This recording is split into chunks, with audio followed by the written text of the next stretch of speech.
Hello my darlings, and welcome back to my channel. For those of you that are new here, my name is Miranda and I'm the Enchantress of Avalon. So as you can see from the title, for today's video I decided that we're going to be discussing the energy of the Mermaid Queen, which is an archetypal energy, obviously related to the mermaid archetype, but taking that creatrix mermaidy energy and infusing it with that regal energy of the queen archetype. Now, before we get into the topic, as always, I want to just give my little announcements and disclaimers up front. Other than doing these YouTube videos, I also do run a website, whiteroseofavalon.life, which is where I post daily blog posts. I also provide services because I own a business, White Rose of Avalon LLC, and in that business, I provide tarot reading services, I provide mentoring sessions, I teach online classes, and I also have a Patreon, Avalonian Rose Fairy Mysteries, where you could get exclusive content. And every month at the full moon, for my top 2 tiers, I give full moon tarot readings to everyone. So if any of that sounds interesting, everything is always linked in the description box below. Now that we've gotten through that, let's get on to the Mermaid Queen. So I was inspired to do this as my video for this week because it's the end of summer now, and I think that it's kind of the end of the time when people really want to hear about mermaids. Even though I talk about mermaids all year long, I work with mermaid energy all year long, a lot of people think of them as like a strictly summer thing. So I figured, why not go out by doing a final video discussing mermaids for the end of summer, before we get into all of the great autumnal energy. And of course it's coming, it's great. But specifically adding in that queen energy feels very much like the transition between summer and autumn, because the queen is often associated with autumn, especially this kind of like high queen energy, like the Empress in tarot. She's coming to abundance with the harvest season. So we have that, and a lot of magical traditions align the queen as an archetype with the autumnal equinox. And even in my Melusine Mysteries, which is my 7-month-long mystery class devoted to the arcane wisdom and occult knowledge of the fairy queen Melusine, who is also a mermaid. Other than being a fairy queen goddess of Avalon, she is a mermaid as well. I line her queen aspect with the autumnal equinox, although we studied it in August because it's a 7-month course, but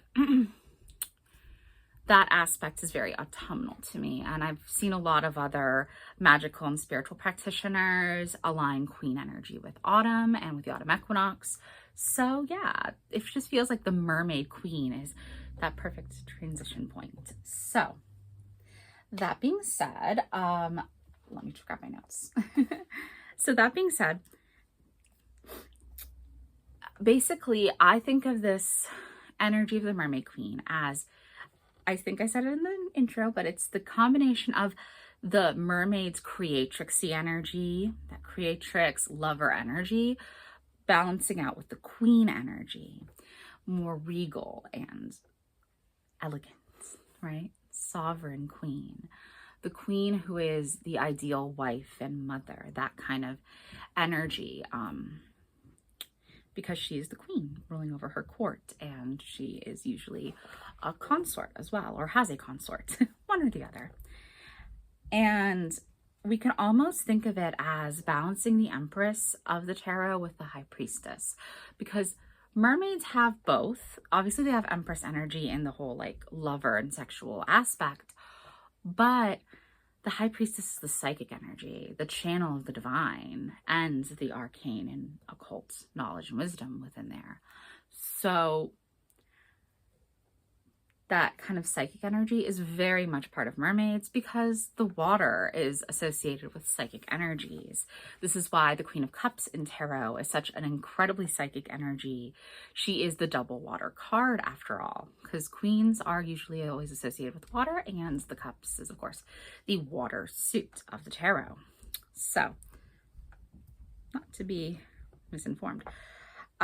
Clearly, we have this running all the way through folklore, right? We often see in folklore and in fairy tales mermaids as princesses or queens. I mean, the Little Mermaid is often said to be, you know, the daughter of the king of the sea. I believe it's in the original story. I did actually do an entire video where I read the entire story aloud, and but it's certainly in, of course, the Disney version that King Triton is the king of the sea, and therefore Ariel is a princess by birth and then gets married to a prince. In the Hans Christian Andersen version, of course, she isn't marrying the prince. She's, you know, dying and turning into sea foam, and then getting a chance to become a spirit of the air and possibly earn a human soul, which was what she really wanted, an immortal soul, which humans have, mermaids do not. So there's that little tiny bit of hope at the end, which was actually a tacked on ending. Originally, Hans Christian Andersen just was like, okay, no, she dies, she turns to sea foam, end. But I think it was his publisher or one of his managers or something was like, or an agent, someone said to him, that's really depressing. I think we should give a little bit of hope. So he did put a hopeful ending, or at least the idea of possibly being hopeful. But basically every version you read has that hopeful ending. But I know that originally Andersen did not want it to be very hopeful at all. But beyond that, we have other stories. I'm just glancing at notes, if you're wondering why I'm looking down. We have Dahut. I do not know if I'm saying the name correctly, but she was the princess of Ys, the drowned city of Ys, which is a Breton legend of this magical city on the water and very enchanted island, very much so an enchanted island. And she was the daughter of the king, so she was a princess by birth. And in most versions of the legend, she's actually blamed for the drowning of the city of Ys, because sometimes she's completely demonized, and it's like, well, no, she took a lot of lovers, and every night she would throw them into the waters outside of the city after she was done. Like every morning after a night with her lover, she would throw him into the waters to die, or she'd already killed him and she's throwing the body into the water. Either way, not great. Until one day, the devil himself learned of her penchant for killing her lovers, and he came to, you know, seduce her, and it worked, and she got the keys to the city and let him in, and then this caused the drowning of the city. There's also versions where she was drunk and just, she'd stolen the key from her father while he slept, and she was trying to let her lover into the city gates. She opened the wrong gates. Instead of opening the gates to the city, she opened the gates that were inside the protective walls that, you know, water flooded in, because they had a protective wall around the city that would prevent them. It was a gate that prevented the water from coming in, like a modern levee or dike system that protects water from flooding an area. Well, she opened the wrong door and the flood started. So there are a lot of different versions, but her father did want to try and save her even after all this, and he tried to escape the city as it was, you know, being consumed by water. And he was given this message, like a voice in his head, and it mostly in the Christianized versions especially, it says it's like a saint that's talking to him and telling him, well, no, you could save yourself, save your life and save your city, but you have to sacrifice your daughter. So he threw her into the water, and like, okay, yeah, she could die if me and my city are safe. Well, the city didn't get saved no matter what. The city did drown, but he did end up living. However, so did Dahut. Or Dahut. It's D-A-H-U-T, or sometimes spelled D-A-H-U-D. I'm not sure if it's correct, if the way I'm saying it is correct. I've not studied enough Breton language to know if I'm saying that correct. I'm working on it though. Just like I'm working on Welsh. It takes time. But in any case, Dahut is transformed when she's in the water into a Mary Morgan, which is a Breton water spirit, sometimes confused with being Welsh. I've even myself said Mary Morgans were Welsh in previous blog posts and videos and stuff, but that's actually incorrect. Technically, they are Breton in origin, but with the way legends evolved, especially the ties to Morgan Le Fay and Mary Morgans, it's tied them into Welsh lore, but they're not originally a Welsh water spirit. They are originally a Breton water spirit. But basically they are mermaids, and she gets transformed and she lives in the waters trying to lure men in, you know, continuing her seductive ways, but now as a mermaid. So again, that mermaid being combined with that very much so queen energy, because she was a princess and she was trying to live life by her own terms. She was trying to be very autonomous, just going about it in not so great ways in a lot of the versions. And in other versions, she's a much more sympathetic figure who it's an accident, or she does get misled into causing this to happen. But yeah. She's demonized so that her father can kind of get off scot-free, to be totally honest, which isn't uncommon in folklore, especially folklore that evolved into the Christian period. Yeah, we see this a lot. So what else? Okay, so I did mention Morgan Le Fay, and of course Melusine I mentioned as well, and both are of course Avalonian fairy queens. In Morgan Le Fay's case, she is the Lady of Avalon and the ultimate Avalonian fairy queen. And she does have connection to mermaids. Obviously, etymologically, she has that connection to the Mary Morgans.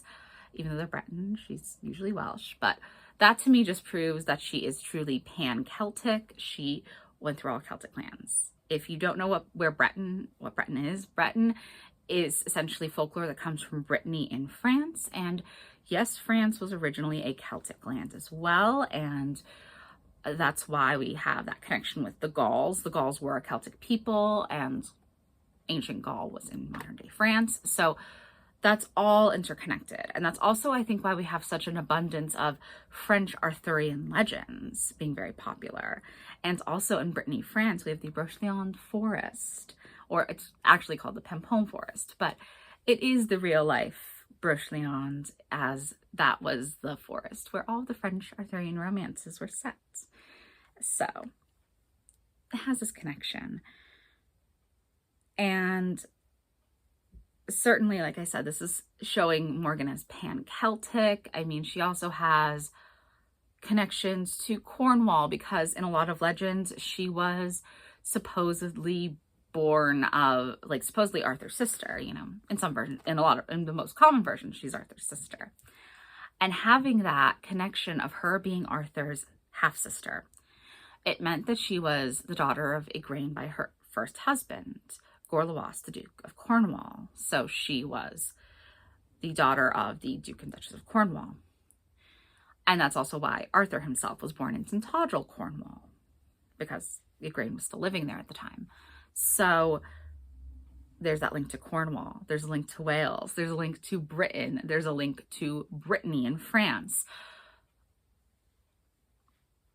And then, of course, not even getting into the debates of how she might connect into Irish lore.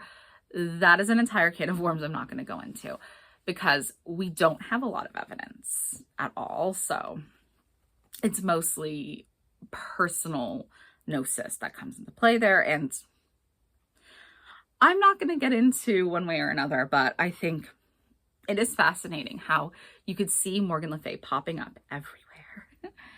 Yeah, it's quite brilliant, actually. And of course, I didn't mention this, but in Wales, she started as Modron, the mother goddess in Welsh lore. And we do know that that's a direct connection, because we have folklore and legends stating, earlier versions stating that Modron was the wife of Uriens and the mother of Owain. And then in Arthurian legends, Morgan Le Fay is the wife of King Uriens and the mother of the knight Owain. Or he's Yvain in the French legends. But direct contact and direct connection, we know that for certain that that's the case. So yeah, there's just so many plot points of her all over the place. And we do have that a little bit with Melusine as well, because Melusine has a direct tie to Scotland in her legend because she is born the daughter of a Scottish king. She has a direct tie to Avalon because her mother is an Avalonian fairy woman. And then, of course, her story is usually set in France, but there are also German variants. So she has connections to both France and Germany. So yes, pan-Celtic. Yeah, so it's interesting to see these, like, especially the mermaid goddesses who are like pan-Celtic, like they're swimming across the ocean and their stories are going into different lands. It's very interesting. And then how these stories evolve over time. Like, there are so many other stories that we could say, is this possibly connected to Morgan Le Fay, to Melusine, to the Hoots of Ys, to any other lore as it's entwining over time. Then the last specific story and tale I wanted to talk about, and yes, pun intended with that word tale, is that of the Selkies. So we're going to I just mentioned Scotland. We're going to wrap back around and go back to Scotland because Selkie lore is most common in Scotland, although it's found in other areas of the UK and the Celtic lands. I believe Irish variants are very common. I know I've read some Irish variants. So Selkies are the seal women. And yes, they're a type of mermaid. They transform, though, fully into a seal. And then, of course, when they take off their seal skins, they are fully human. We can even think, is that an earlier variant of all of these versions of tales where mermaids come onto land and walk on land, like, for instance, The Little Mermaid. Only this was just a natural ability Selkies have.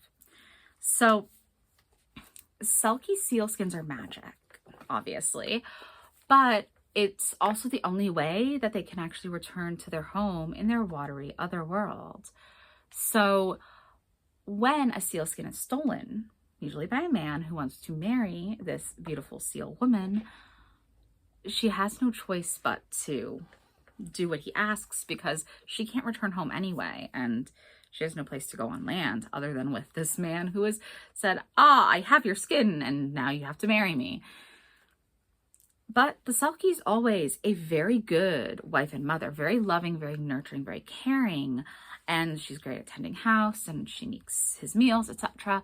So she's considered a very idealized, like, wife and mother figure, which, being an idealized wife, is very connected to the queen archetype in a lot of ways, especially if we look at, like, Jean Shinoda Boland's Goddesses and Every Woman. She aligns the queen archetype with being Hera, queen of the gods, and Hera is most known for her being the wife of Zeus, and, you know, the Hera woman, as described by Jean Shinoda Boland, is all about being this ideal wife. And, you know, she is a famous example. She uses, like, Jackie Kennedy, that very ideal wife.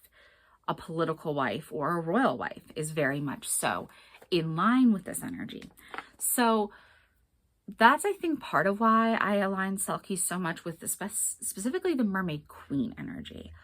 Obviously, they're a mermaid no matter what, but they just feel so aligned with the queen energy to me because it's all about sovereignty and authenticity, their tale, because she has no choice but to stay with this man. But when she gets her sealskin back, because she always does, she returns to the sea, never to see her husband again, because she has taken on her own sovereignty. She took back her sovereignty by taking back her skin, and she's now living her best life. She's living in authenticity, and she is finally comfortable in her own skin again. So yeah, that's all completely entwined for me. All of these different folkloric examples of mermaids being associated with queen energy. And there's more. Those are just the ones that I wrote down and wanted to discuss in this video, but there are so many more. And essentially any queen that blesses a king by marrying him who has mermaid energy would be associated with this. Or even not a king. It doesn't have to be literal. Like this is literally a king she's marrying, because we have like the Lady of the Lake Tales, like the Lady of the Llyn Ifan Fach, who is one of the Welsh ladies of the lake, and she appears to this man and he proves himself worthy by being able to, when he goes under the water to her otherworldly abode, and her father asks him to choose amongst his identical daughters who is the one he fell in love with. He chooses right. She goes with him and he gets great blessings. He gets, you know, these otherworldly cattle that are magic and help him to prosper, and she helps his lands prosper.